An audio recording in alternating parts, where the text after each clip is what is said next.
Hello दोस्तों, हमने अपने लास्ट लेक्चर में बात करी थी उपराष्ट्रपति के निर्वाचन की। अर्थात हम बात कर रहे थे आर्टिकल 66 की, जिसमें बात की थी उपराष्ट्रपति का निर्वाचन। और इसी के साथ हमने बात करी थी उपराष्ट्रपति पद के उम्मीदवार बनने के लिए क्या क्या योग्यताएं होनी चाहिए। और साथ ही साथ हमने बात की थी article 63, article 64 and article 65 and article 66। ये सारी बातें हम कर चुके थे अपने लास्ट लेक्चर में। और अब हम बात करेंगे आर्टिकल 67 से बात करेंगे, और जहाँ तक हो पाएगा हम देखते हैं। चलिए आप बात करते हैं आर्टिकल 67 की। चलिए दोस्तों बात करते हैं आर्टिकल 66 की। तो आर्टिकल 67 की। तो आर्टिकल 67 में बात करी गई है उपराष्ट्रपति के कार्यकाल की चर्चा। किसकी चर्चा है? उपराष्ट्रपति के कार्यकाल की चर्चा है। तो उपराष्ट्रपति का जो कार्यकाल होता है वह क्या होता है? 5 साल होता है। ठीक है, जैसे कि राष्ट्रपति का कार्यकाल 5 साल होता है, इसी प्रकार जो उपराष्ट्रपति का भी कार्यकाल होता है वह भी क्या होता है? 5 साल होता है। और जैसे राष्ट्रपति में क्या होता है, जब तक चुनाव नहीं हो जाता है तब तक जो मतलब वर्तमान राष्ट्रपति है वही राष्ट्रपति बन जाता है। जब चुनाव हो जाता है तो ऐसी स्थिति में नया क्या हो जाता है? राष्ट्रपति आ जाता है। इसी प्रकार इसमें भी होता है। उपराष्ट्रपति पद का भी जब तक उसका नया उत्तराधिकारी नहीं आ जाता है तब तक जो पुराना उपराष्ट्रपति है वही उस पद मतलब अपने पद पर बैठा रहेगा। जब चुनाव होगा और जैसे ही उपराष्ट्रपति का नया उत्तराधिकारी आएगा तो वह उत्तराधिकारी राष्ट्रपति को ग्रहण कर लेगा। और जब तक क्या जो पुराना उपराष्ट्रपति है वही अपने पद को संभाले रहेगा। तो इसमें क्या है, आर्टिकल 67 में चर्चा की गई उपराष्ट्रपति पद के कार्यकाल के बारे में, जिसका कार्यकाल कितना होता है? 5 साल होता है। अब हम बात कर लेते हैं एक और चीज़। आर्टिकल 67 की बात तो हमने कर ली। अब इसमें हम देख लेते हैं कि जैसे कि राष्ट्रपति का महाभियोग हुआ था आर्टिकल 61 में। जैसे कि हमने देखा था आर्टिकल 61 में बात की थी राष्ट्रपति के महाभियोग की। अर्थात ऐसी कोई भी स्थिति जब राष्ट्रपति किसी विदेशी प्रभाव में आकर कोई गलत कार्य करने लगे तो उन्हें हटाया जा सकता है। उस ऐसी स्थिति को हम कहते हैं महाभियोग, यानी उन्हें हटाने के लिए एक प्रक्रिया लाई जाती है जिसे हम महाभियोग कहते हैं। ठीक, वह किसके द्वारा? संसद में लाई जाती है। उसकी चर्चा हमने अपने आर्टिकल 61 में एक सेपरेट वीडियो बनाकर पूरी उसकी चर्चा हमने की थी। आज के लेक्चर में अब हम बात करेंगे उपराष्ट्रपति का महाभियोग कैसे लगता है। तो चलिए बात कर लेते हैं उपराष्ट्रपति के महाभियोग के बारे में। उपराष्ट्रपति का महाभियोग। उपराष्ट्रपति का महाभियोग।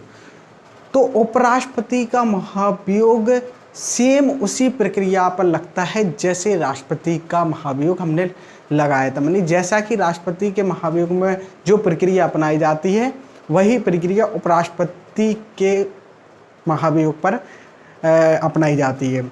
इसमें थोड़ा सा अंतर होता है, जैसा कि हमने बात करी थी राष्ट्रपति के महाभियोग के बारे में। तो राष्ट्रपति का महाभियोग कहाँ लगाया जाता है? संसद में लगाया जाता है। ठीक, संसद में लगाया जाता है। संसद के 2 सदन होते हैं, लोकसभा और राज्यसभा, ये हम जानते हैं। लोकसभा में सदस्यों की संख्या होती है 545, राज्यसभा में सदस्यों की संख्या होती है 245। ये हम अपने पिछले वाले क्लासेस में पढ़ चुके हैं। ठीक, लोकसभा में 545 होते हैं, राज्यसभा में 245 होते हैं। जिसमें से जो राज्यसभा में जो 12 सदस्य होते हैं, यानी 245 में से 12 जो सदस्य होते हैं, 12 सदस्य वह क्या होते हैं? राष्ट्रपति द्वारा मनोनीत होते हैं। क्या होते हैं? मनोनीत होते हैं। यानी 12 सदस्यों को राष्ट्रपति द्वारा नियुक्त किया जाता है। और जो लोकसभा है उसके 545 सदस्यों में से 2 सदस्यों को मनोनीत किया जाता है राष्ट्रपति द्वारा। लेकिन अब जो ये प्रक्रिया है, जो लोकसभा में 2 सदस्यों को जो मनोनीत किया जाता था, ये पुरानी प्रक्रिया है।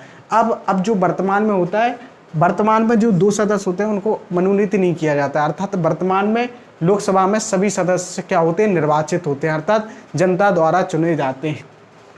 लेकिन जबकि राज्यसभा में आज भी 12 सदस्यों को राष्ट्रपति द्वारा मनोनीत किया जाता है, जो कला, शिक्षा, विज्ञान के क्षेत्र से हो सकते, कला, शिक्षा, साहित्य, विज्ञान के क्षेत्र से किसी में से किसी भी क्षेत्र में हो सकते हैं। तो ठीक, इतनी बात कर ली, ये सारी बातें संसद में, संसद की बात कर। अब बात करते हैं राष्ट्रपति के महाभियोग में हमने क्या क्या पढ़ा था, उसकी बात कर लेते हैं। तो राष्ट्रपति के महाभियोग में हमने देखा था कि उसका जो केवल मतलब राष्ट्रपति के महाभियोग का विचार मतलब प्रस्ताव को विचाराधीन करने के लिए ही, यानी राष्ट्रपति पर महाभियोग लगाया जाए या ना लाया जाए, इस पर केवल विचार करने के लिए ही क्या होना, किसी भी सदन के 1/4 सदस्यों का क्या होना चाहिए, अनुमोदन होना चाहिए कि यानी 1/4 सदन लिखित रूप से यह कहें कि राष्ट्रपति पर महाभियोग लगाया जाए या ना लगाया जाए, अर्थात उस पर विचार करने के लिए ही, यानी प्रस्ताव को प्रारंभ करने के लिए ही लोकसभा या राज्यसभा किसी भी सदन से 1/4 सदस्यों का अनुमोदित होना आवश्यक है। ये हमने बात की थी राष्ट्रपति के महाभियोग की। ठीक, और जब जैसे हमने क्या की थे, ठीक, वो बात हो गई। लेकिन यहाँ पर उपराष्ट्रपति में एक अंतर हो जाता है। उपराष्ट्रपति में इस प्रस्ताव को प्रारंभ करने के लिए किसी न किसी यानी कोई भी सदन से नहीं, केवल राज्यसभा से ही उसका जो महाभियोग का जो प्रस्ताव है प्रारंभ किया जा सकता है। किससे किया जाता है, यानी उपराष्ट्रपति का महाभियोग लाने के लिए केवल प्रस्ताव कहाँ से प्रारंभ हो सकता है, राज्यसभा से प्रारंभ हो सकता है, जबकि राष्ट्रपति के पर महाभियोग का जो प्रस्ताव प्रारंभ वह किसी भी सदन से हो सकता है। क्योंकि हम जानते हैं राष्ट्रपति क्या होता है, ना तो लोकसभा में बैठता है ना राज्यसभा में बैठता है, वह क्या होता है, संसद का ही एक अंग होता है, वो अलग से राष्ट्रपति होता है। ठीक, तो राष्ट्रपति पर नज़र कौन रखता है, संसद रखता है, तो संसद रखता है, तो संसद के किसी भी सदन से राष्ट्रपति पर महाभियोग लगाया जा सकता है। लेकिन चूंकि उपराष्ट्रपति राज्यसभा का क्या होता है, सभापति होता है, तो वह किस में बैठता है, सदस्य नहीं होता है, लेकिन क्या होता है, सभापति तो होता है ना, सभापति होता है, तो वह क्या राज्यसभा में बैठता है, वहाँ की कार्यवाही संपन्न कराता है। ठीक, तो अब चूंकि उपराष्ट्रपति राज्यसभा में बैठता है, इसलिए राज्यसभा के सदस्य उसके कार्यों की निगरानी करते हैं कि वह क्या कार्य कर रहा है, क्या नहीं कार्य कर रहा है। वह कुछ गलत करे तो केवल राज्यसभा ही प्रस्ताव प्रारंभ कर सकती है, क्योंकि उन्होंने देखा है, क्योंकि उपराष्ट्रपति राज्यसभा में बैठते हैं, इसलिए राज्यसभा से ही उपराष्ट्रपति का क्या महाभियोग प्रारंभ किया जा सकता है, जबकि राष्ट्रपति किसी भी सदन से उसका जो महाभियोग का प्रस्ताव प्रारंभ हो जाता है। अब बात करते हैं कि प्रस्ताव प्रारंभ करने के लिए क्या होगा, तो चलिए अब बात कर लेते हैं। तो जैसे कि राष्ट्रपति में प्रस्ताव प्रारंभ करने के लिए 1/4 सदस्यों को अनुमोदित होना आवश्यक है, केवल विचाराधीन की। इसी प्रकार राज्यसभा से जब क्या उपराष्ट्रपति पर महाभियोग लगाया जाए या ना लगाया जाए, इसके केवल विचाराधीन प्रस्ताव के लिए क्या होगा, 1/4 सदस्यों को अर्थात लगभग 25% सदस्यों को केवल ये अनुमोदित करना होगा कि प्रस्ताव प्रारंभ हो। अर्थात प्रस्ताव प्रारंभ करने के लिए कितने 1/4 सदस्यों को अनुमोदित होना पड़ता है, अर्थात लिखित अनुमोदन देना होगा। ठीक, अब जब 25% अर्थात 1/4 सदस्य इसका प्रस्ताव को अनुमोदित कर देंगे कि ये विचाराधीन कर देंगे कि उपराष्ट्रपति पर महाभियोग लगना चाहिए या नहीं लगना चाहिए, फिर क्या होगा, पूरे राज्यसभा में यानी पूरे सदन में, राज्यसभा सदन में क्या होगा, विचार विमर्श होगा कि उपराष्ट्रपति पर महाभियोग क्यों लगाना चाहिए, उन्होंने क्या गलती की, इस बातों पर क्या होगा, बहस होगी, मतलब एक दूसरे चर्चा करेंगे सभी सदस्य, यानी 245 सारे सदस्य क्या करेंगे, एक दूसरे में चर्चा करेंगे। ओके, ठीक, सभी चर्चा करेंगे। यदि उस यानी 245 सारे सदस्य में से 66% अर्थात 2/3 सदस्य मान जाते हैं, अर्थात इस प्रस्ताव को पारित कर देते हैं, यानी 2/3 सदस्य क्या राज्यसभा के 2/3 सदस्य यह कह देते हैं कि उपराष्ट्रपति पर महाभियोग लगना चाहिए, तो क्या होगा, ये प्रस्ताव पारित हो जाएगा। अर्थात उपराष्ट्रपति पर महाभियोग का प्रस्ताव राज्यसभा से पारित हो जाएगा। कब, जब 2/3 सदस्य इसको पारित करेंगे। ठीक, अब जब राज्यसभा से यह पारित हो जाएगा तो लोकसभा में भेजने के 14 दिन पहले, लोकसभा में भेजने के 14 दिन पहले इसकी अनुमति किसको देनी पड़ेगी? उपराष्ट्रपति को देनी पड़ेगी। किसको देनी पड़ेगी? उपराष्ट्रपति को देनी पड़ेगी, ताकि वह अपने पक्ष में कुछ कह सकें कि हमने ऐसा नहीं किया है। ये सारी अपनी दलीलें पेश कर सकें लोकसभा में। ठीक, तो 14 दिन पहले उसकी सूचना उपराष्ट्रपति को दी जाएगी कि आपका आपके महाभियोग की प्रस्ताव राज्यसभा से पारित हो चुका है। अब उसको 14 दिन बाद लोकसभा में भेजा जाएगा, और जब लोकसभा में भेजा जाएगा तो वहाँ पर उपराष्ट्रपति आएंगे, अपनी दलीलें पेश करेंगे कि हमने ऐसा नहीं किया, या जो भी वो बात करेंगे वो उनको पेश करेंगे। फिर लोकसभा पर में बहस होगी, विचार होगा कि उपराष्ट्रपति पर महाभियोग लगाया जाए या नहीं लगाया जाए। तो बहस है, चर्चा के बाद जब भी लोकसभा में क्या होगा, फिर लोकसभा में भी इस प्रस्ताव को पारित करने के लिए क्या 2/3 सदस्यों की क्या होगा, 2/3 सदस्य इसको पारित करेंगे। ठीक, और जब लोकसभा से भी 2/3 सदस्य महाभियोग के प्रस्ताव को क्या करेंगे, पारित कर देंगे, तो क्या हो जाएगा, उपराष्ट्रपति पर महाभियोग लग जाएगा, अर्थात उपराष्ट्रपति को उनके पद से हटा दिया जाएगा। तो ये सारी बातें क्या थी, उपराष्ट्रपति के महाभियोग में की गई हैं।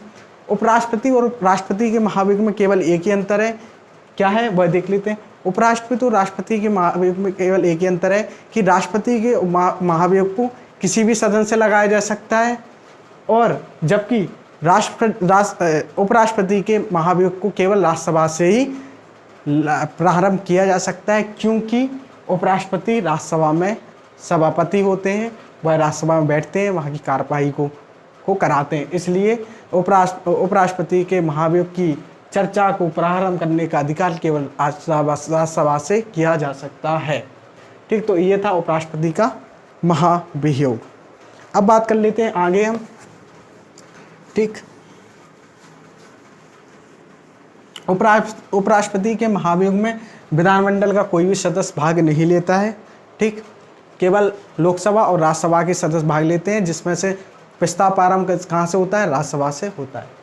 अब बात कर लेते हैं आर्टिकल 68 की। आर्टिकल 68 में बात की गई है चुनाव की। उपराष्ट्रपति के चुनाव के बारे में चर्चा की गई कि उपराष्ट्रपति पद का जो चुनाव है कब कराया जाएगा। तो उपराष्ट्रपति पद का चुनाव कराने के लिए संविधान में कोई भी स्थायी समय नहीं है, यानी स्थायी समय नहीं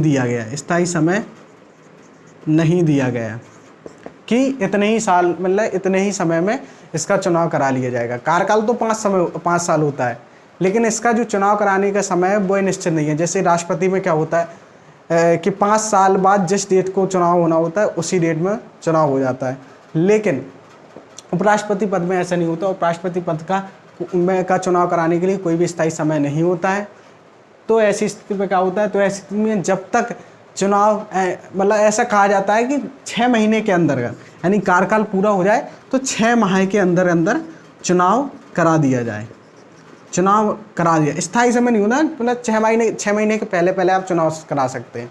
और जब तक चुनाव नहीं हो जाता, अर्थात अगला उत्तराधिकारी नहीं आ जाता, तब तक जो उपराष्ट्रपति होंगे अपना कार्यकाल पूरा होने के बावजूद भी अपने पद पर बैठे रहेंगे। ठीक, तो ये चर्चा किस पर की गई है, आर्टिकल 68 में। ओके, अब बात करते हैं आर्टिकल 69 की। आर्टिकल 69 में बात की गई है शपथ के बारे में, अर्थात उपराष्ट्रपति को जो शपथ कौन दिलाएगा। तो उपराष्ट्रपति को शपथ कौन दिलाते हैं, राष्ट्रपति दिलाते हैं। कौन दिलाते हैं, राष्ट्रपति दिलाते हैं। उपराष्ट्रपति को शपथ दिलाने का कार्य किसका होता है, राष्ट्रपति का होता है। जबकि राष्ट्रपति को शपथ कौन दिलाता है, सुप्रीम कोर्ट का मुख्य न्यायाधीश राष्ट्रपति को क्या दिलाता है, शपथ दिलाता है। इसकी चर्चा हम पहले ही कर सकते हैं आर्टिकल 60 में। ठीक है, तो ये सारी बातें हमने आज की। तो आज के लिए बस इतना ही रहने देते हैं, मिलते हैं अगले वीडियो में। तब तक के लिए गुड बाय, धन्यवाद।